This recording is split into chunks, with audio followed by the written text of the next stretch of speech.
అక్కడ క్షేత్రానికెళ్ళి హ్మ్. పూజ అనంతరం హ్మ్. మీ మీ గదుల్లో అక్కడ చుట్టుపక్కల హ్మ్. గదుల్లో గనక హ్మ్. లైంగికంగా కలిస్తే హ్మ్. పిల్లలు పుడతారనేది ఒక ప్రచారం. హ్మ్. నిజమా? కాదా అది? అది అబద్ధం. ఓకే. హ్మ్. అబద్ధం నేను అది తప్పండి. అచ్చా! తప్పది. హ్మ్. ఎందుకు తప్పంటారంటే దానికి కూడా వివరణ చెప్తా నేను. అక్కడికి వెళ్ళి పూజ చేసుకోంగానే సంసారం చేస్తే నా పిల్ల పుడతారనేది తప్పు. హ్మ్. నువ్వు అమ్మవారి అంశగా స్వీకరించి నువ్వు ఇంటికొచ్చేసుకో. ఓకే. అక్కడ నువ్వు చేసేది తప్పు కదా! హుహుహు.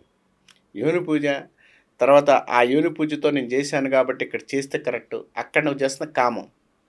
అక్కడ చేస్తుంది ఓకే. పూజ అంటే ఏంటి? అమ్మవారికి నువ్వెందుకు చేస్తున్నావు? హ్మ్. యోని పూజ అంటే ఏంటి? నీ యొక్క ఇంకో జన్మ లేకుండా ఉండడానికి సంస్కరించుకోవడానికి చేస్తుందే యోని పూజ. అచ్చా! అచ్చా! అది అర్థం గాకుండా నేనక్కడికి వెళ్ళి చేస్తే నేను పక్కన రూమ్‌లో పోయి పడుకొని నిద్రపోయి అన్నీ చేసుకుంటే పిల్ల పుడతారా? హ్మ్. అదేంటండి? హ్మ్. అది ఎంతవరకు కరెక్టు? ఓకే. కరెక్ట్ అంటారా? అది తప్పు. ఓకే. నువ్వు ఆ ఏ అంశం మీద పోయావు? నీ పిల్ల పుట్టాలి. ఇంట్లో కూర్చో, ఇంట్లో పడుకో, ఇంట్లో చేసుకో. హ్మ్. అక్కడ వెళ్ళినప్పుడు నీ శరీరం, స్త్రీ శరీరం ఇద్దరికి కూడా సమర్పించారక్కడ అమ్మవారికి. ఓకే. అమ్మా! నీ అంశతో ఇక్కడికున్నాము. మమ్మల్ని ఇక్కడ కాపాడు.